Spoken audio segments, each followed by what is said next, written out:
बिस्मिल्लाहिर्रहमानिर्रहीम। अस्सलाम वालेकुम everyone, welcome back to Mujahid's medi class. क्या कभी आपने ये सोचा है कि पेशेंट के हॉस्पिटल में कौन कौन से राइट्स होते हैं, और being a health care provider patient के राइट्स को प्रोटेक्ट करने में आपकी क्या जिम्मेदारी बनती है? So in today's lecture we are going to cover nursing ethics unit 5 bill of rights. In this session, we will learn rights and Bill of Rights, and we will discuss the types of rights and also the patient's Bill of Rights, and we will discuss the role of nurse in relation to Bill of Rights. This topic is very important for your exams, clinical practice and professional ethics.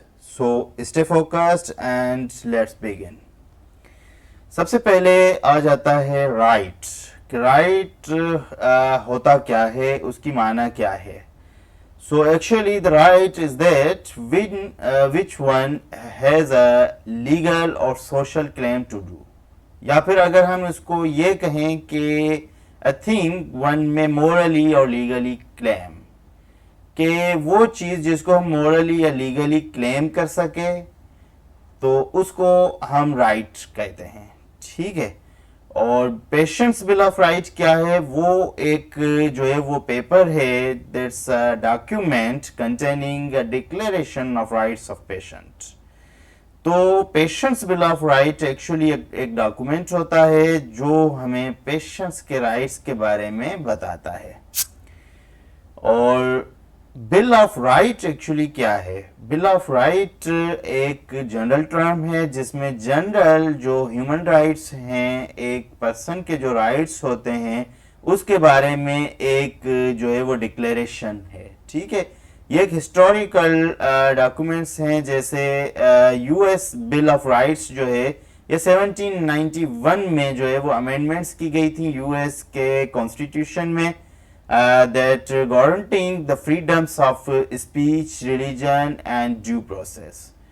तो ये जो US का bill of right है वो speech की freedom, religion और due process के बारे में जो है वो अमेंडमेंट्स की गई थी. और उससे पहले जो है वो यूके बिल ऑफ राइट्स 1689 में ये डॉक्यूमेंट्स जो है वो जो इंट्रोड्यूस करवाया गया था. और उसमें क्या था कि that limited the powers of monarchy and strengthened के उसमें स्ट्रेंथेंड पार्लियामेंट्री अथॉरिटी. अब उसमें पार्लियामेंट की अथॉरिटी को जो है वो स्ट्रेंथ किया गया था. और उसके बाद फिर south African bill of rights हैं, तो उसमें ये चीज़ थी कि जो है ना सिविल, पॉलिटिकल और सोशो इकोनॉमिक राइट्स जो हैं उनकी जो है वो गारंटी कॉन्स्टिट्यूशन में दी गई थी. तो ये एक हिस्टोरिकल डॉक्यूमेंट्स हैं, तो इसका जो है वो जिक्र करना मैंने ज़रूरी समझा. उसके बाद फिर हम डिस्कस करेंगे टाइप्स ऑफ राइट्स कितने हैं, राइट्स के कौन कौन से टाइप्स हैं. ठीक है. बेसिक टाइप्स जो हैं वो दो होते हैं. एक होते हैं लीगल राइट्स जो हमें लॉ जो है वो दे रहा होता है, और एक होते हैं मोरल राइट्स. अब लीगल राइट्स क्या हैं? The entitlement may derive from the legal system, क्योंकि लफ्ज से जाहिर है कि ये जो है वो लीगल सिस्टम से जो है वो हमें परमिशन दी गई होती है, या फिर हम एम्पावर होते हैं कि वो जो है वो स्पेसिफाइड वे में जो है वो एम्पावर्स जो है वो हमें एम्पावर किया गया होता है. ठीक है. दैट इज लीगल राइट, और that requires others to act in certain ways toward that person. मतलब कि लीगल राइट्स ये हैं कि जिसमें ये चीज़ क्लियर बताई गई होती है कि हमने दूसरे बंदे के साथ किस तरीके से, किस वे में जो है वो हमने डील करना है या फिर हमने एक्ट करना है. और राइट टू लाइफ ये भी एक जो है वो राइट का एक टाइप है. राइट टू लाइफ के मतलब हर किसी को के जो फंडामेंटल राइट्स हैं उसकी बात की गई है राइट टू लाइफ में. ठीक है. विच ऑल अदर राइट्स और कोलरीज. अब इसमें जो है ना राइट टू लाइफ में तकरीबन जो है वो हर वो राइट जो आपकी लाइफ से रिलेटेड है, जो फंडामेंटल राइट है वो उसमें रिलेटेड होते हैं. ठीक है. The right to life states that you own your own body, कि आपका अख्तियार आपकी बॉडी पे है. ठीक है, किसी और का नहीं कि कोई आपको इंजर करे, कोई आपकी जो है वो जान ले ले। तो ये जो है ना वो राइट टू लाइफ में ये चीजें काउंट होती हैं, जिसमें फिर डिफेंस भी आ जाता है, जिसमें आपके जो है वो बाकी फ्री राइट ऑफ स्पीच आ जाता है, जितने भी फंडामेंटल राइट्स हैं तो वो फिर इसमें जो है वो आ जाते हैं। फिर right to liberty, right to liberty में क्या चीज है कि राइट टू लाइफ, ठीक है, मतलब कि कोई जिस तरीके से चाहे वो उस तरीके से अपनी जिंदगी गुजार सकता है। यू मे डू, इसमें क्या चीज है कि the right to liberty is a part of the right to life, specifically referring the freedom of the action. आप जो चाहें वो आप कर सकते हैं, इन दैट वे कि आप किसी को हर्ट ना करें, आप किसी दूसरे के राइट्स को आप डिस्ट्रक्ट ना करें, ठीक है। You may do what you want when you want, आप जो चाहें जब चाहें आप कर सकते हैं, provided you don't trample step on the rights of anyone else. तो आप जो है वो दूसरे के राइट्स की जो है वो आप रेस्पेक्ट करें और बाकी जो मर्जी जब मर्जी आप जो है वो कर सकते हैं, that is called right to liberty. और फिर आ जाता है राइट टू प्रॉपर्टी। अब प्रॉपर्टी लफ्ज की माना आप सब समझ गए होंगे, by the word it's very clear कि that is related to the property. The right to property means a person has the right to own, हर किसी का हक है कि वो कोई भी प्रॉपर्टी ओन कर सकता है, वो जो जिस तरह से चाहे उसको यूज कर सकता है और वो अपनी पर्सनल बिलोंगिंग्स जो हैं वो उनको प्रोटेक्ट भी कर सकता है, ठीक है। अब प्रॉपर्टी ओन करने में आपकी जो है वो मनी भी काउंट हो जाती है, आपका हाउस है, आपके पर्सनल आइटम्स जो भी हैं, that is all your property. Use it as you want, protect it from being taken unfairly, आप उसकी हिफाजत करें, उसको यूज करें, उसको ओन करें, that is counted in the right to property.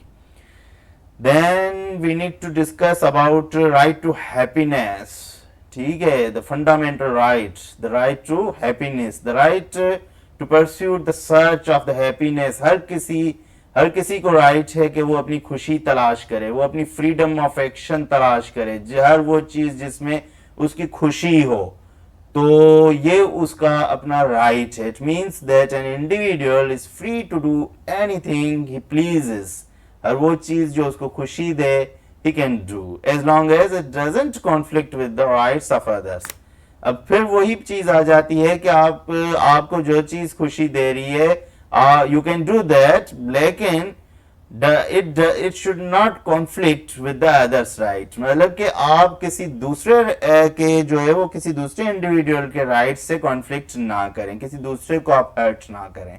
Right to speech मतलब के freedom of the speech, freedom of the expression is required for the liberty, ठीक है। आप जो है वो एक्सप्रेशन की इजहार की आजादी आपने सुना है ना, that is the right to speech, because without the freedom of speech you cannot pursue others of what is right and what is wrong। क्योंकि अगर freedom of speech नहीं होगी तो क्या गलत है क्या सही है आप एक्सप्लेन नहीं कर सकते, गलत को गलत नहीं कह सकते और सही को सही नहीं कह सकते, आप इनमें डिफरेंशिएट नहीं कर सकते विदाउट स्पीच।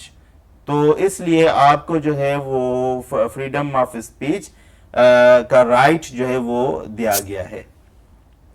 उसके बाद फिर आ जाता है right to self defence. Right to self defence के आपको ये राइट है कि आप अपनी हिफाजत कर सको, ठीक है। The right to defend yourself is important to the life, you must be able to protect what is yours when it is threatened. अगर आपको कोई भी थ्रेट हो तो आप उसको जो है वो रिपोर्ट कर सको, आप उसको जो है वो अपने आप को प्रोटेक्ट कर सको, that is the right to self defence. तो अगर जो है वो उनको मुख्तलिफ कैटेगरीज में, ये तो सारे टाइप्स थे जितने भी हमने डिस्कस किए, अब इनको फिर जो है ना वो कैटेगरीज में भी रखा गया है। अगर हम इनको कैटेगरीज में हम जो है वो अगर काउंट करें तो सिविल राइट्स आ जाते हैं। अब उसमें फ्रीडम ऑफ राइट है, फ्रीडम ऑफ असेंबली है, राइट टू वोट उसमें आ जाता है, आप जिसको मर्जी आप वोट डालें, आप जो है वो उसको इलेक्ट करें, फिर ह्यूमन राइट्स आ जाते हैं। अब ह्यूमन राइट्स में फिर जो है वो इस कैटेगरी में आपका राइट टू लाइफ है, राइट टू लिबर्टी जो हमने ऑलरेडी जो है वो डिस्कस किया है, सिक्योरिटी ऑफ पर्सन जो राइट टू सेल्फ डिफेंस है, तो वो भी इसमें जो है वो आ जाता है। उसके बाद फिर पेशेंट राइट्स है, ये कैटेगरी है पेशेंट राइट। अब पेशेंट राइट्स जो है ना वो बेसिकली हमारा जो है वो टॉपिक है। तो इसमें क्या चीज आ जाती है पेशेंट राइट में कि भाई पेशेंट की ऑटोनॉमी है, जितने भी इथिक्स में जो हमने इथिकल प्रिंसिपल्स जो हमने डिस्कस किए हैं प्रीवियस यूनिट में भी हमने वो डिस्कस किए हैं, तो ये फिर साथ साथ ये चीजें फिर चलती रहती हैं क्योंकि हमारा सब्जेक्ट जो है वो इथिक्स है। तो ये इथिक्स के प्रिंसिपल्स हैं, ऑटोनॉमी है, डिग्निटी है, तो उसके बाद जो है वो जो कॉन्फिडेंशियलिटी है, ये चीजें फिर साथ चलती हैं। तो पेशेंट्स राइट में क्या चीज आ जाती है, पेशेंट की खुद मुख्तियारी। आपने पेशेंट की खुद मुख्तियारी की रेस्पेक्ट करनी है, उसके जो है वो उसकी चॉइस की आपने रेस्पेक्ट करनी है, पेशेंट की डिग्निटी का आपने एहतराम करना है। उसके बाद फिर क्वालिटी केयर, तो ये चीजें फिर जो है वो इंक्लूड होती हैं कि राइट टू इन्फॉर्म्ड कंसेंट। आप पेशेंट को कोई भी प्रोसीजर करेंगे, कोई भी ट्रीटमेंट देंगे तो या फिर कोई भी डिसीजन उसके बारे में लेंगे तो इन्फॉर्म्ड कंसेंट लाजमी आपने जो है वो साइन करवाना है। पेशेंट को उसके बारे में पूरी इंफॉर्मेशन देनी है, एडवांटेजेस डिसएडवांटेजेस आपने बताने हैं और पेशेंट को डिसाइड करने देना है आपने। Let the patient to choose, ठीक है। उसके बाद फिर कॉन्फिडेंशियलिटी है, पेशेंट की हर डेटा पेशेंट से रिलेटेड हर इंफॉर्मेशन आप जो है वो कॉन्फिडेंशियल रखेंगे, that is his rights to confidentiality. उसके बाद फिर आ जाता है right to access medical record. Patient को पूरा जो है वो राइट है कि वो अपना मेडिकल रिकॉर्ड चेक कर सके, वो अपना जो है वो मेडिकल के जितने एक्सपेंसेस हैं वो जो है ना वो रिव्यू कर सके और वो जो है उसके बारे में पेशेंट के बारे में जो भी इंफॉर्मेशन है वो सब जो है वो पेशेंट का एक्सेस उस तक हो, वो जब चाहे वो देख सके और उसके बारे में कोई भी डिसीजन ले सके। और नंबर 4 पे फिर चिल्ड्रंस राइट्स आ जाते हैं। अब चिल्ड्रंस राइट में क्या है, राइट टू एजुकेशन आ जाता है कि भाई चिल्ड्रन का राइट है कि उनको एजुकेशन दी जाए, उनका राइट है कि उनको हेल्थ केयर जो है वो भी जो है वो उनको मुहैया की जाए। उसके अलावा right to protect from abuse से भी उनको जो है वो प्रोटेक्शन हो। अब ये सारे राइट्स जो हैं वो उनको स्टेट दे रही है, ठीक है। तो ये कैटेगरी स्पेशली जो है वो चिल्ड्रन के लिए। उसके बाद फिर एक और कैटेगरी है वुमेन्स राइट। तो वुमेन्स राइट में फिर क्या चीज आ जाती है कि भाई उनकी प्रोटेक्शन है, इक्वलिटी है, डिग्निटी है, अब राइट टू इक्वल पे। अब ये भी जो है वो मेन चीज है कि आप देखेंगे कि कहीं कि कुछ डिपार्टमेंट्स में, कुछ कंपनीज में जो है वो मेल्स की सैलरी और वुमेन्स की जो पे होती है उसमें थोड़ा सा डिफरेंस रखा जाता है जो कि नहीं होना चाहिए, सही है। तो ये एक राइट है उनका वुमेन्स राइट में कि भाई राइट टू इक्वल पे होनी चाहिए, उनकी डिग्निटी और वो जेंडर के बेस पे जो है ना वो कोई भी जो है वो अनफेयर नहीं होना चाहिए, ठीक है। Right to reproductive health care, उनको रिप्रोडक्टिव हेल्थ केयर तक जो है वो फैसिलिटी उनको मुहैया हो। उसके अलावा right to protection from violence, ये बेसिक चीज है कि वायलेंस से जो है वो वुमेन्स को स्पेशली जो है वो प्रोटेक्शन हासिल हो। फिर जो है वो एक कैटेगरी है that is called economic rights. अब इकोनॉमिक राइट्स में क्या चीज आ जाती है, economic related to financial stability, rights related to work and financial stability, right to work, क्योंकि इकोनॉमिक की बात है, जब काम करने का राइट होगा, अख्तियार होगा तो फिर हम जो है वो कुछ अर्न भी कर सकते हैं, सही है। So that is related to economical rights. और राइट टू फेयर वेजेस, कि आपको फिर जो काम आपसे लिया जाए उसका फिर फेयर वेजेस भी आपको मिलनी चाहिए, ठीक है। That is your right of economic. और फिर लास्ट में आ जाता है सोशल राइट्स। अब सोशल राइट्स जो हैं वो उसमें एजुकेशन है, हेल्थ केयर है, आपकी सोशल सिक्योरिटी है और सोशल वेलबींग है, that is all related to social rights. तो ये कुछ कैटेगरीज जो हमने अभी डिस्कस की हैं उनमें जो है वो राइट्स को जो है वो कैटेगराइज किया गया है। उसके बाद फिर एक और राइट्स हैं that is moral rights. Moral rights में क्या चीज है कि मोरल राइट्स में जो है ना वो rights which are not dependent upon the law, custom, belief of a particular society. अब ये जो मोरल राइट्स होते हैं ना, ये आपके पर्सनल राइट्स होते हैं, ठीक है। और वो ह्यूमन राइट्स के ऊपर जो है ना ये चीज जो है वो डिपेंड कर रही होती है। They are not dependent on जो लॉ क्या राइट्स आपको दे रहा है, लैंड, लॉ ऑफ लैंड, या फिर कस्टम्स क्या चीज जो है वो आगे ट्रांसमिट कर रही हैं, या फिर आपके बिलीफ क्या हैं, ये उससे रिलेटेड नहीं है। लेकिन मोरल राइट्स क्या है? मोरल राइट्स और human rights are based on moral norms, ठीक है। ये इंडिविजुअल नॉर्म्स जो चीज होती हैं, जो पर्सनल नॉर्म्स, उस पर डिपेंड करते हैं। And principles that specify that all human beings are permitted or empowered to do something or are entitled to have something done for them, ठीक है। ये जो है ना वो पर्सनल जो है वो वैल्यूज होती हैं, पर्सनल जो आपकी जो है वो प्रेफरेंसेस होती हैं, राइट या रॉन्ग, जस्ट या अनजस्ट के बारे में। तो they are your moral rights, unlike legal rights. ये लीगल राइट्स की तरह नहीं होते। Moral rights are not limited to particular jurisdiction और अथॉरिटी। अब ये चीज जो है वो याद करने की है कि जो लीगल राइट्स हैं उसमें तो एक एक चीज जो है ना वो बताई गई है कि ये इस तरीके से चीज होगी, और इसके बारे में जो है वो पूरी चीजें जो हमने अभी डिस्कस की हैं, तो उसमें हर चीज जो है वो लिमिटेड है और एक्सप्लेन्ड है। लेकिन जो मोरल राइट्स हैं, ये मोरल राइट्स आपकी लाइफ के हर पहलू से रिलेटेड होते हैं, and they are not limited to particular jurisdiction. ठीक हो गया। Moral rights enable individuals to choose freely whether to pursue certain activities or certain interests. The duty not to interfere with a person's activities in a certain area. The right to privacy. अब देखें, right to privacy इसमें आ जाता है। और for example imposes on us the duty not to interrupt into the private activities of a person. अब ये हमें morals बताते हैं कि भाई किसी की भी कोई प्राइवेट एक्टिविटीज हैं तो आपने उसको इंटरप्ट नहीं करना, दैट इज मोरल राइट्स। ठीक हो गया। उसके बाद फिर एक चीज है कॉन्ट्रेक्चुअल राइट्स और ड्यूटीज। इसमें क्या चीज आ जाती है कि कॉन्ट्रेक्चुअल राइट्स मतलब के समटाइम्स कॉल्ड स्पेशल राइट्स और स्पेशल ऑब्लिगेशंस, और the limited rights and correlative duties that arise when one person enters an agreement with another।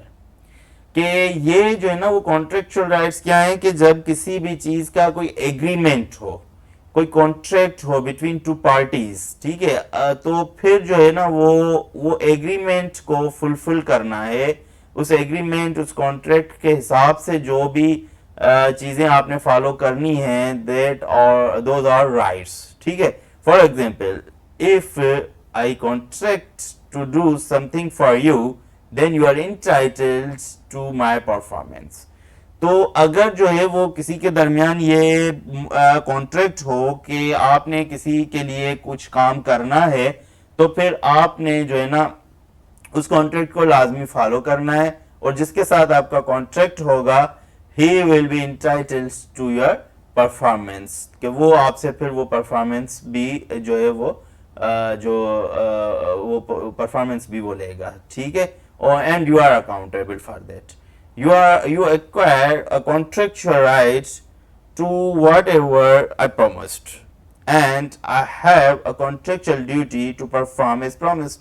तो जाहिर है कि कॉन्ट्रैक्ट है तो उसमें जो चीज जो है वो एग्रीमेंट में एग्रीड जो चीज होगी, तो फिर आप जो है वो इंटाइटल्ड हैं कि आप वो चीज जो है वो लाजमी वो काम आप करेंगे, और वो जो है वो कॉन्ट्रेक्चुअल राइट्स में वो चीज फिर काउंट होती है, ठीक है। तो एम्प्लॉय का अगर कोई रिलेशन आप देख लें कि एम्प्लॉयर कौन है, जो वो अदारा जिसमें आप काम करते हैं, तो जो काम करता है वहां पे जो जॉब होल्डर होता है, दैट इज कॉल्ड एम्प्लॉय। अब उन दोनों के दरमियान जो कॉन्ट्रैक्ट होता है वो काम का होता है कि वो एम्प्लॉय जो है वो पे लेता है, और एम्प्लॉयर जो है वो क्या करता है कि वो उनसे काम लेता है। So this is called the type of contractual right. So what do rights give you. अब ये जो राइट्स हमने इतना जो डिस्कस किए हैं, तो इसका फायदा क्या है? वो आपको क्या देते हैं? Rights give you the freedom. Rights क्या देते हैं आपको? आजादी देते हैं, फ्रीडम देते हैं आपके एक्शन की, और उसके अलावा वो क्या करते हैं? आपकी डिग्निटी, आपकी रेस्पेक्ट और आपकी प्रोटेक्शन करते हैं। ठीक है, सो राइट्स का जो है वो बहुत बड़ा एक रोल है हमारी लाइफ में, और राइट्स ही हैं कि जो हमें प्रोटेक्ट करते हैं। रिमेंबर, ठीक है, rights ensure that you are treated fairly, कि आपसे कोई नाजायजी ना हो, आपसे कोई जो है वो फेयर आपसे ट्रीट किया जाए, इक्वली ट्रीट किया जाए। ठीक है, और रेस्पेक्टेड एज एन इंडिविजुअल। उसके अलावा राइट्स क्या काम करते हैं? Protected from harm and injustice, कि कोई आपके साथ कोई नाइंसाफी ना हो। ठीक है, सो अब जो है वो हम डिस्कस करेंगे पेशेंट्स बिल ऑफ राइट। ठीक हो गया, हमने टाइप्स ऑफ राइट्स डिस्कस कर लिए, राइट्स क्या हैं और उसके अलावा बिल ऑफ राइट्स क्या हैं। अब हम जो है ना वो पेशेंट के राइट्स जो हैं वो पेशेंट्स बिल ऑफ राइट, उसको हम डिस्कस करेंगे। ये अमेरिकन हॉस्पिटल एसोसिएशन ने actually patients bill of rights जो हैं वो इंट्रोड्यूस करवाए थे, और उनका एक पर्पस था। वो पर्पस क्या था कि it sets out the role, rights and responsibilities of patient, के पेशेंट का के रोल क्या होंगे हॉस्पिटल में, उनको क्या क्या राइट्स हासिल होंगे हॉस्पिटल में, उसके अलावा जो पेशेंट्स की भी कुछ रेस्पॉन्सिबिलिटीज हैं वो क्या क्या होंगी। ठीक है, और health care providers and government. ठीक है, कि वो और उन्होंने ही हमें यह चीज बताई कि भाई हेल्थ केयर प्रोवाइडर्स की रेस्पॉन्सिबिलिटीज क्या होंगी और गवर्नमेंट की रेस्पॉन्सिबिलिटीज क्या होंगी। ठीक है, all personnel must respect the honour these rights. और फिर जो भी हेल्थ केयर प्रोवाइडर्स हैं, गवर्नमेंट है और पेशेंट है, इन सब के लिए ये लाजमी है कि वो पेशेंट्स बिल ऑफ राइट का एहतराम करें और जो है वो उस पर अमल करें। अब ये है पेशेंट्स बिल ऑफ राइट, कि एक पेशेंट जो है उसको हॉस्पिटल में या हेल्थ केयर सिस्टम में क्या क्या राइट्स हासिल हैं। द राइट सबसे पहले जो नंबर 1 पर चीज है वो क्या है? The right to respectful care, कि उसको रेस्पेक्टफुल केयर उसको दी जाए और एक सेफ इन्वायरमेंट में वो केयर दी जाए। उसके बाद फिर है द राइट टू इंफॉर्मेशन, कि पेशेंट को उससे रिलेटेड हर इंफॉर्मेशन दी जाए, और पेशेंट का जो भी ट्रीटमेंट चल रहा है, जो भी डायग्नोसिस है पेशेंट की, वो सब जो है वो पेशेंट को पता होना चाहिए। उसके बाद फिर है द राइट टू कंसेंट, कि पेशेंट से रिलेटेड जो भी डिसीजन होगा उसमें पेशेंट की रजामंदी होगी, पेशेंट से कंसेंट साइन करवाया जाएगा। ठीक है, उसके बाद फिर आ जाता है राइट टू प्राइवेसी, कि जो भी प्रोसीजर होगा और जो भी पेशेंट से रिलेटेड इंफॉर्मेशन होगी it should be kept confidential. ठीक हो गया, उसके बाद आ जाता है राइट टू पार्टिसिपेट। पार्टिसिपेशन भी पेशेंट की बहुत ज्यादा जरूरी है, to be involve in the decision making. जो भी चीज डिसीजन मेकिंग होगी उसमें पेशेंट की पार्टिसिपेशन जरूरी है, ताकि पेशेंट जो है वो एक्सप्रेस कर सके, अपनी प्रीफरेंसेस बता सके। उसके अलावा right to access medical record, patient को अपने मेडिकल रिकॉर्ड तक एक्सेस हासिल होगा। ठीक है, कि वो देख सके कि उसके मेडिकल रिकॉर्ड में क्या क्या चीजें चल रही हैं। उसके बाद right to communication, to receive clear explanation. अब कम्युनिकेशन गैप्स नहीं होंगे, पेशेंट को हर इंफॉर्मेशन दी जाएगी, कम्युनिकेट किया जाएगा, और मेन चीज के पेशेंट को ये राइट होगा कि वो क्वेश्चंस फ्रीली पूछे। ठीक हो गया, about the condition and the care वो कुछ भी पूछ सकता है।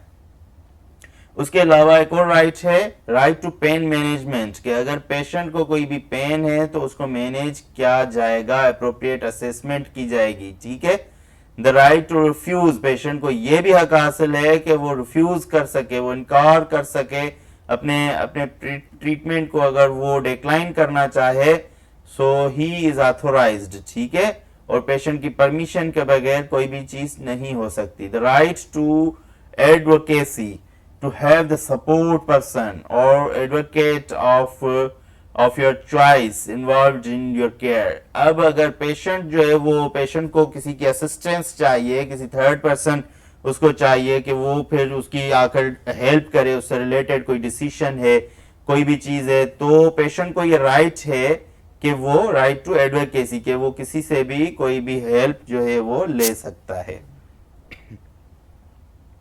तो अब ये सारे थे पेशेंट्स के राइट। अब पेशेंट की भी कुछ जिम्मेदारियां हैं, रेस्पॉन्सिबिलिटीज हैं। वो क्या हैं? वो ये हैं कि वो हॉस्पिटल के एम्प्लॉइज की रेस्पेक्ट करे, रेस्पेक्ट द हॉस्पिटल पर्सनल। और उसके अलावा जो भी उसको इंस्ट्रक्शंस उसके जो केयर गिवर्स हैं वो दे रहे हैं, तो उन इंस्ट्रक्शंस को पेशेंट को लाजमी फॉलो करना है। ठीक है, दैट इज हिज रेस्पॉन्सिबिलिटी। और respect caregivers efforts to provide care for other patients। तो अगर वो जो केयर गिवर्स हैं वो अगर दूसरे पेशेंट्स को केयर दे रहे हैं, तो पेशेंट की ये रेस्पॉन्सिबिलिटी है कि वो उसकी दूसरे पेशेंट्स की भी रेस्पेक्ट करे और हॉस्पिटल की प्रॉपर्टी की भी रेस्पेक्ट करे। And then be considerate of other patients. आपने जो है वो पेशेंट्स की रिस्पॉन्सिबिलिटी है कि वो बाकी पेशेंट्स की भी रेस्पेक्ट करे, उनको भी कंसीडर करे, और जो विजिटर्स हैं पेशेंट्स के, तो उनको भी उसी चीज़ को फॉलो करना चाहिए कि वो भी रेस्पेक्ट करें हॉस्पिटल के स्टाफ की, हॉस्पिटल में मौजूद बाकी मरीजों की, ठीक हो गया, और हॉस्पिटल की प्रॉपर्टी की भी जो है वो केयर करें। उसके अलावा पेशेंट की ये जिम्मेदारी है कि पेशेंट मेडिकल हिस्ट्री जो है और जो अपने आप से रिलेटेड जो भी इंफॉर्मेशन है वो कंप्लीट और एक्यूरेट जो है वो प्रोवाइड करे। This is the responsibility of patient. और abide by the policy of organisation, institute की, आपके हॉस्पिटल की जो भी पॉलिसी है तो उसको फॉलो करना पेशेंट की जिम्मेदारी है। अब हम डिस्कस करते हैं role of nurse in patients bill of right. Patient का जो बिल ऑफ राइट अभी हमने डिस्कस किया उसमें नर्स का क्या रोल है।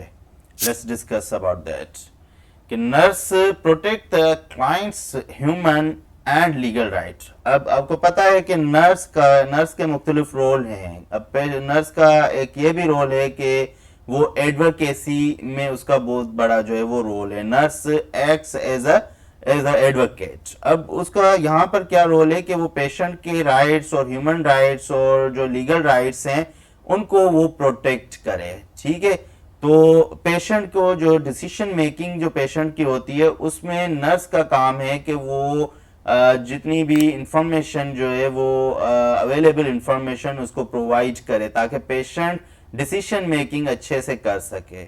उसके अलावा जो भी कॉन्सेप्ट्स हैं, जो भी उसकी हेल्थ के बारे में जो फैक्ट्स हैं, जो भी प्रोसीजर्स हैं, वो सब जो है वो उसको एक्सप्लेन करना ज़रूरी है। उसके अलावा कम्युनिकेट विद द क्लाइंट। अब नर्स ही है जो क्लाइंट के साथ, उसकी फैमिली के साथ और अदर टीम मेंबर्स जितने होते हैं उनके साथ वो कम्युनिकेट करे। उसके अलावा नर्स का ये भी रोल है कि नर्स जो है वो पेशेंट को क्वालिटी केयर जो है ना वो प्रोवाइड करे, वो इम्प्रूव करे। और उसके अलावा जो है वो विटनेस इन्फॉर्म्ड कंसेंट, जो इन्फॉर्म्ड कंसेंट है उसमें नर्स जो है वो एज अ विटनेस जो है वो साइन करेगा। ठीक है, क्योंकि पेशेंट जब भी इन्फॉर्म्ड कंसेंट साइन करेगा तो उसका विटनेस नर्स ही होगा। ठीक है, तो इन्फॉर्म्ड कंसेंट साइन करने के वक्त जो है वो नर्स ये मेक श्योर करेंगे कि पेशेंट को जो भी इंफॉर्मेशन थी वो उसको बताई गई, उसके एडवांटेज, उसके डिसएडवांटेज और प्रोसीजर्स के बारे में, अल्टरनेटिव ऑप्शंस के बारे में, वो सारी चीज़ें पेशेंट को हमने बताई और पेशेंट ने उन चीज़ों को अंडरस्टैंड किया और उसके बाद फिर साइन किया। ठीक है, ये मेक श्योर करना नर्स की जिम्मेदारी है, उसका एक रोल है। और उसके अलावा ये सबसे ज़रूरी है कि nurse needs to follow patients bill of right. जितने भी पेशेंट्स के राइट हैं उन सब को फॉलो करना बहुत ज़्यादा ज़रूरी है। So that's all for today's lecture on nursing ethics bill of rights. I hope now you clearly understand the importance of patients' rights, your role as a nurse in maintaining ethical care, and how to apply these rights in clinical practice. Remember, respecting patient rights is the foundation of ethical nursing. If you found this lecture helpful, like the video, comment your questions, subscribe for more nursing lectures. Thank you for watching. Allah Hafiz.